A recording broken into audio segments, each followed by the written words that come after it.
So how do you go from making a few $1,000s a month with a room full of small harvest rights or some other kind of small freeze dryer to making over 6 figures per month? That's what this video is going to be about. So by the end of this video, you're going to see the better part of a business plan that shows you the money, right? So it's going to go into all the numbers. There will even be a document later that you can download. Just see the description below. That will basically be the document that I'm going to show you, and it's a real business plan.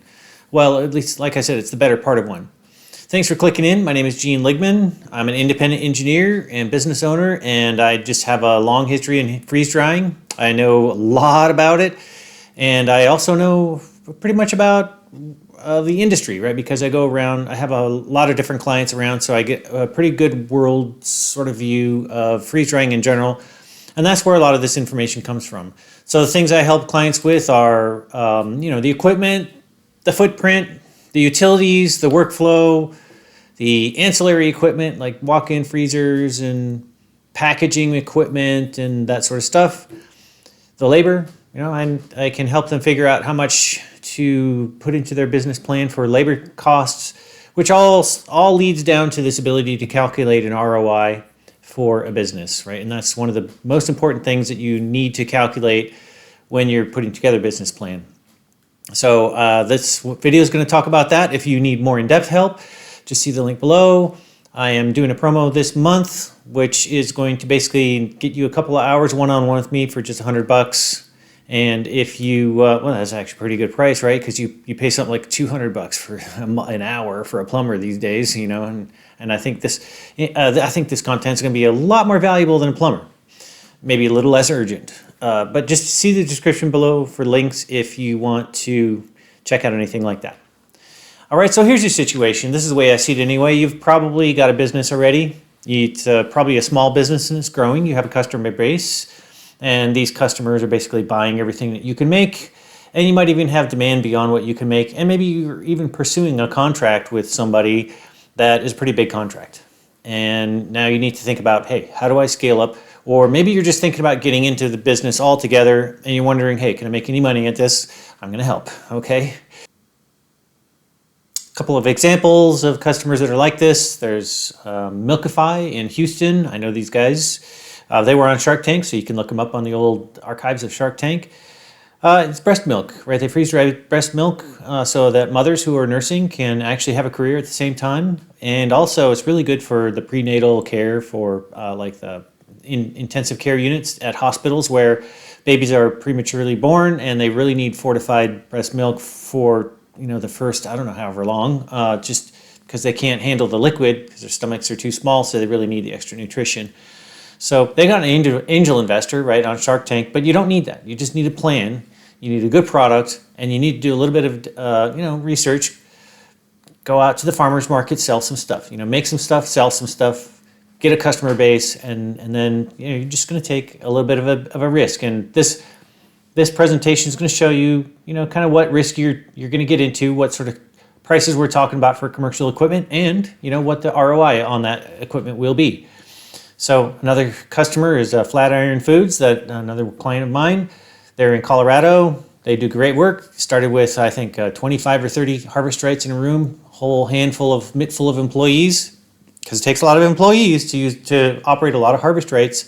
If you want to see more information about what's the cost benefit analysis of going from small home units to, like harvest rights or blue alpines or something like that up to a commercial unit, like a larger commercial unit, just see the video in my playlist that basically talks about, hey, what's the difference between the home units and the commercial units? Why would I pay for a big commercial unit when I can pay much less for a small unit?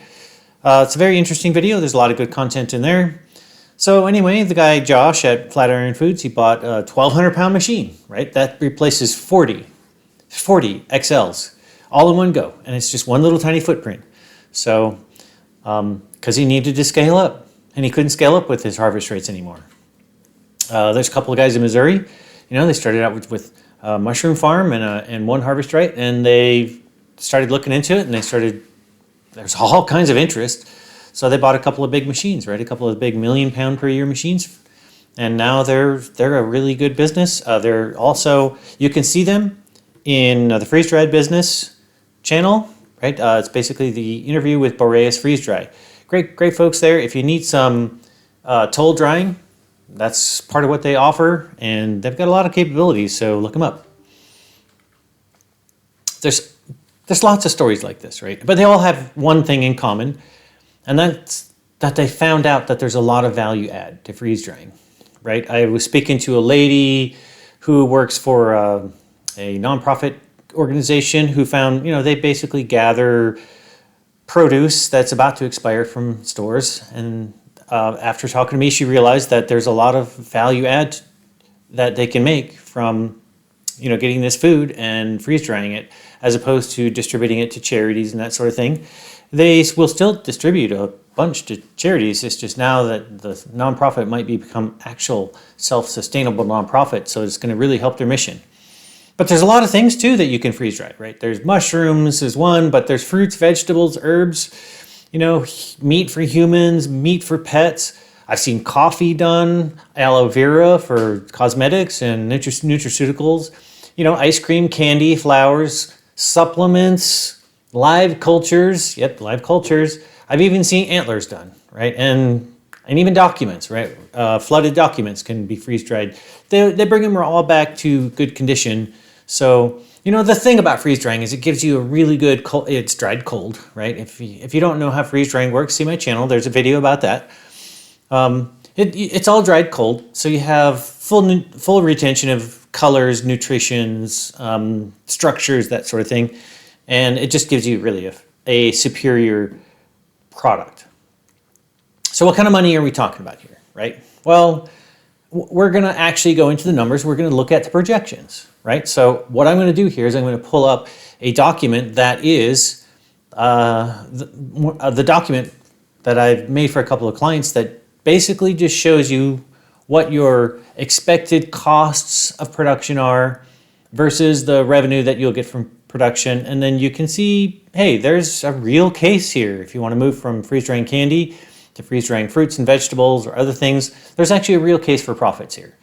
All right, and by the way, as a reminder, I'm going to show this document. It's going to be kind of a quick thing. If you want a copy of the document, just see the link below. There's no charge. Just send me an email by clicking that link, and I'll get you the document. All right, let's take a look at the document now. Okay, here's some detailed information, about what to expect from the largest freeze dryer that I personally know. I champion the TechSource Systems freeze dryers. I work with them rather closely, so I help them with some sales. I help them with some engineering. I'm an independent engineer, so they've hired me to do these things. So the unit that is going to be in this comparison is the TechSource TSS 1047.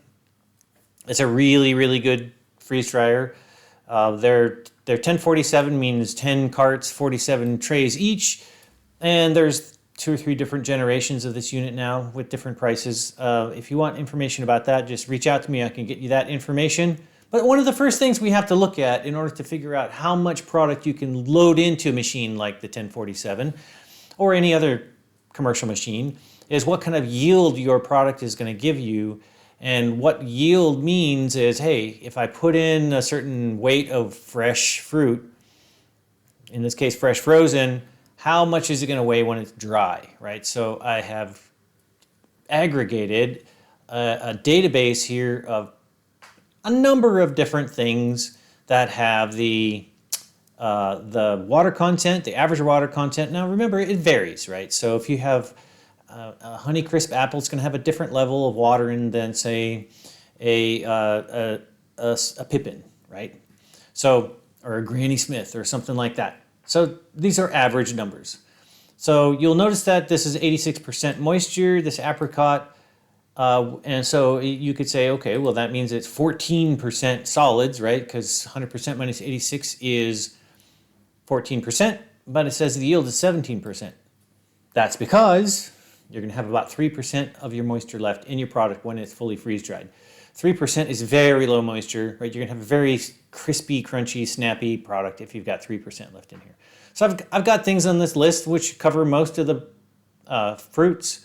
I've got milks, a whole bunch of proteins, and I have some candies here. Mushrooms, prepared meals, brewed coffee. Now the brewed coffee, you'll notice, has already been concentrated. This is kind of a thing that normally happens when you have a liquid that's got a really high water content. You want to run it through maybe a reverse osmosis or some kind of concentrating effort before you put it in your freeze dryer. It just saves you time and money in your freeze dryer. You might also know the candy, or notice rather, that the candy has a lower load content. So the food is 3,000 pounds, the candy is 1,400. That's because you have to leave room for the candy to expand, right? So you can't load the tray all the way. Otherwise, you'll just end up with this huge, like, I don't know, you remember the old Lucy movies where she put soap in the washing machine and it all just come foaming out forever? That's what you would have in your freeze dryer if you loaded the trays to 3,000 pounds. So don't do that. Okay, so if we calculate the yield, then now we can start to figure out, well, I know how many trays I've got. So in this unit, you have 10 racks, 47 trays, 470 trays. You know how many pounds you can load into your tray. And now using the yield, you can calculate how many pounds of dry product that you'll have from that. Okay, so that's one step, right? So this is part of the revenue step, which is pounds times whatever you're going to use for your sale price. And we'll talk about that in a little bit. Okay, but now let's talk about, oh, by the way, that 470 pounds. If I go with a 6.5 pounds per tray, right? Because remember, that's what this for. We add up the trays. We say how much can I load in that tray. That gives us about 3,000 pounds per day per load. Same thing. So that's why this is a 1,000,000 pound per year machine, right? Because you can get 3,000 pounds of wet product in a load. You can actually get as high as, I've seen it all the way up to 4,000, but 3,300 is not much of a stretch. So, okay, so this gives you how many pounds you can do, right? And we're going to use the 1,000,000 pounds because it's a nice round number. It's easy to calculate with. So now let's talk about costs, right? So we got power consumption of the TSS 1047. I have done some calculations. I'm an engineer. And I found out that it does an average, not a peak, but an average power of about 100 kW. So at some points, it's going to be much higher than 100 kW, like maybe 150, 175 kW. But then at the end of the run, after most of the moisture's out, you're going to be at a lot lower power. And so the average running power is going to be about 100 kW, and you average that over the whole 24 hours. Okay, so now power companies don't charge you by the kilowatt. They charge you by the kilowatt hour. So if you want to get kilowatt hours, it just takes 100 kW times 24 hours. That's the assumption. 2,400 kilowatt hours per batch. The sort of average national power rate is about 12 cents per kilowatt hour. Here in Kentucky, it's 8. In California, there's a lady who showed me her power bill. It was like 48 cents and 50 cents per peak. I had to scrape my jaw off the floor. That is amazingly high. I mean, shockingly high. So, if you got power like that, you might consider alternate sources like solar. I know Tracy is. So anyway, if I multiply these together, I get $288 per batch, right? So 288 is almost 300, right? Now, if I'm operating my machine 300 days a year, 300 days, $300 a day, 300 days a year, that's $90,000. $90,000 worth of power in that year, right? 300 times 300, unless I'm wrong, that adds up to $90,000. That's a lot of money, right? Well, not really, because you have to factor in how much money you're going to make from that. So let's divide that 300 days, dollars per day into the pounds per day. It comes out to 10 cents per wet pound, okay? So, and we're going to put this all into a matrix so you can figure out, well, is 10 cents per wet pound high or not high? So just bear with me for a little while longer. You'll see these numbers all put together. Okay, so we got cost of power, 10 cents a pound. Cost of labor. So I've seen one of these machines loaded and unloaded by a single guy, but let's say that you're going to use 2 full-time workers because you have to load the trays and unload the trays and pack and wash and all that other sort of stuff. Now each worker, I'm going to say $20 an hour is a good, nice, like national average for not a minimum wage worker, but not a really high paid worker, highly paid worker. Right, so If I just take $20 per hour times 2,000 hours per year, which is typical, that gives me 40,000 per year. And the rule of thumb is in business that for all the extra stuff like workman's comp liability, 401k, etc., you just double the salary. So as your cost. So your cost per worker is going to be about 80K per worker. Look, you're going to know what your worker wages are, what it costs you for a worker, so you can just put your own numbers in here.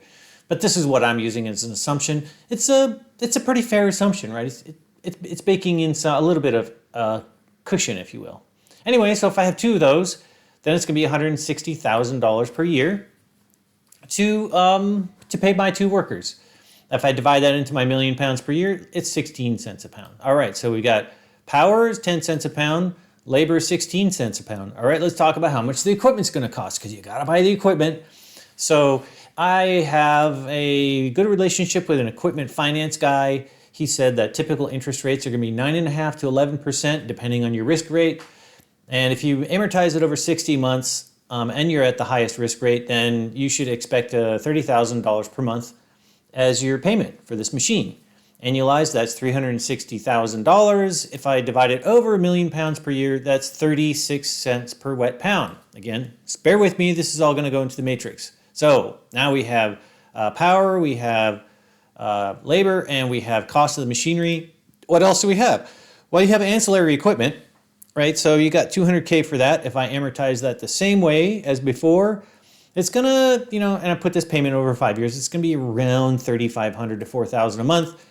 If I calculate in my electrical installation, it's probably going to be about $50,000 for every machine to install three-phase power to the machine, to the chiller. It may be less than that, especially if you've got your own electrician or you're living in a place where you can get electricians for cheaper. But go with $50,000 as your base estimate. That's going to cost you about $1,000 a month. Okay, so, and if we divide these by 1,000,000 pounds, then this is going to be about 3.5, 4 cents a pound. This is going to be 1 cent a pound. All right, let's put it into the spreadsheet, right? The table.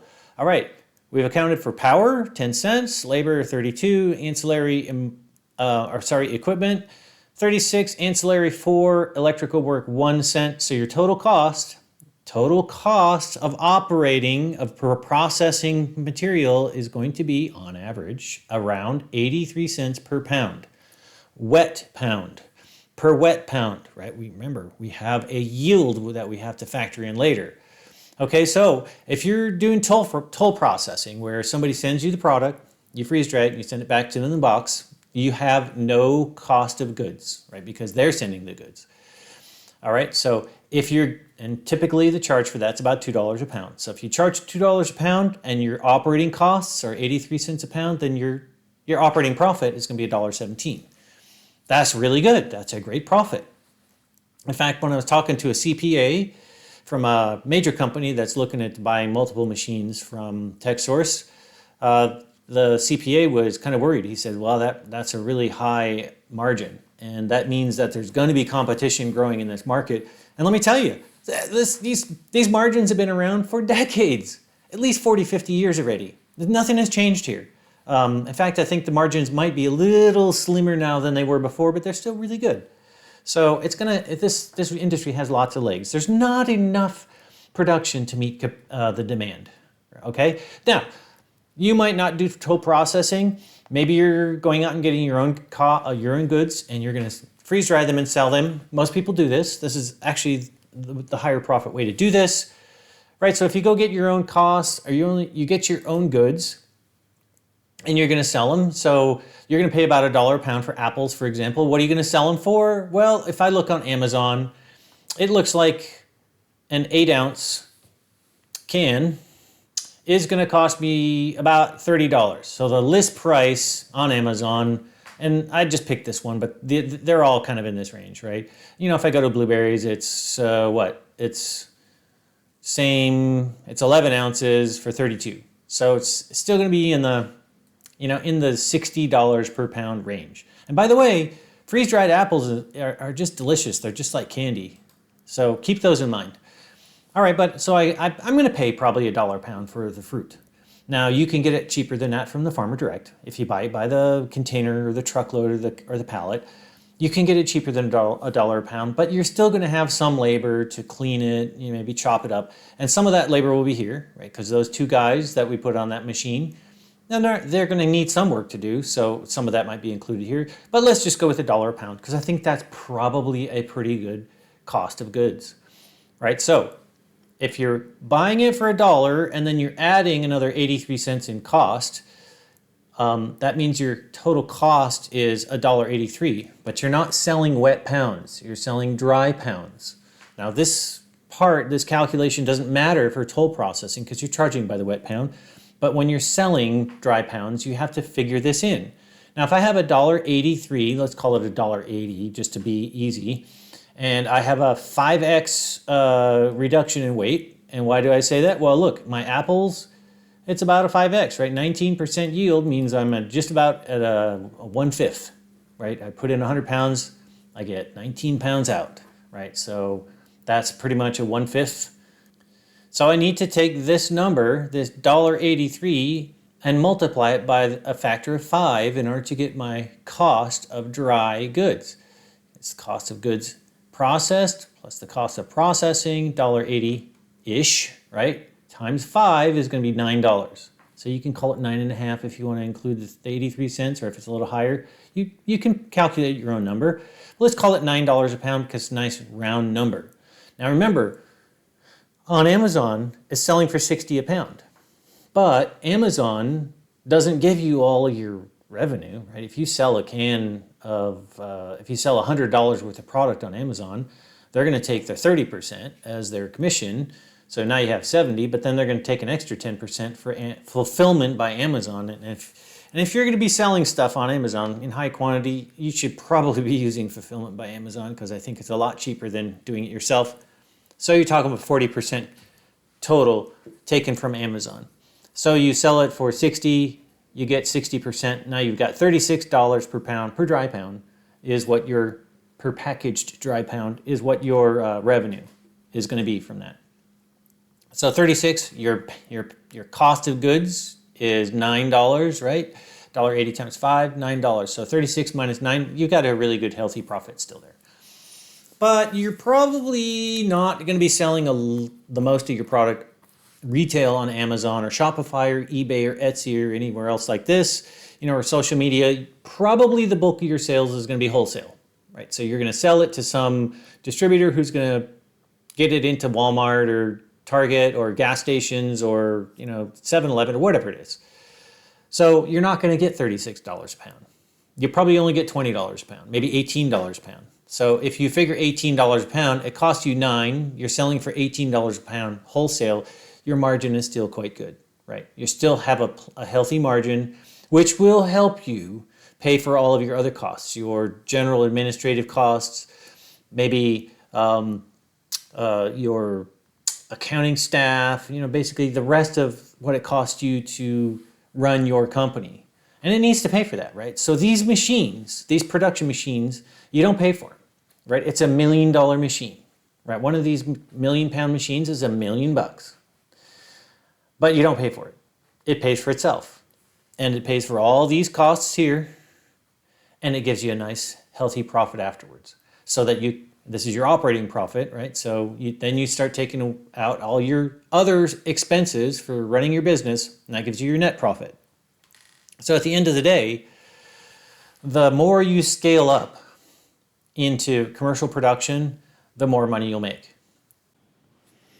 Now take a minute and hit the like button. I guarantee you're not getting this kind of information on any other video that's ever been put on YouTube. So just do me a favor, give me a like. Thanks very much. Now, if you can't get finance for $1 million, go find an investor like Boreas did. They got an investor. Milkify got an investor. Some people are just able to go to the bank and get some money. If you've got great credit or you've got great assets, you can do that. Or more importantly, if you have a business history where you make money on your product, you sell a certain amount, you're growing at a certain rate, you can go to a bank and get financing, or an equipment financing company, get finance for the cost of this machinery plus some of the other things that you need to put in there. How do you get this business history if you don't have one now? Well, you go to a toll processor like Boreas. When I talked about toll processing, you go to a toll processor like that, and they'll get you the product done for a couple bucks a pound, wet pound. So that's going to pinch your margins, but it's not going to pinch it so much that you're not going to make money.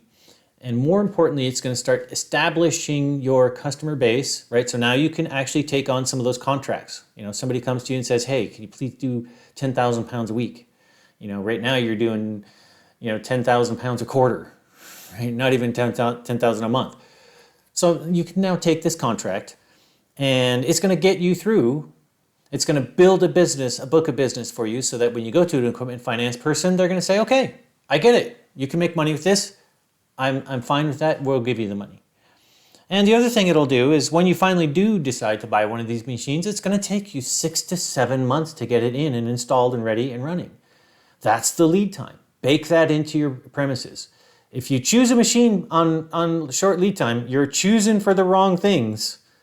You're choosing for the wrong things, and you're going to end up with a machine that you don't really like, that is a lot of hassle to run, or that is not reliable in running, or that comes from China and the parts break down and now you're down for 3 weeks, 6 weeks, 3 months. What is it that happens to your customers when you don't deliver the product for 3 months because your machine went down? It's a very uncomfortable place to be in your business, right? You've got commitments. You need to fulfill those commitments. So bake in a lead time like that. And during that time, while you're waiting for your machine, find a toll processor. Right? If you don't know toll processors, just contact me, reach out to me. There's all kinds of ways to contact me, either via my channel or my website, all of which is in the description below.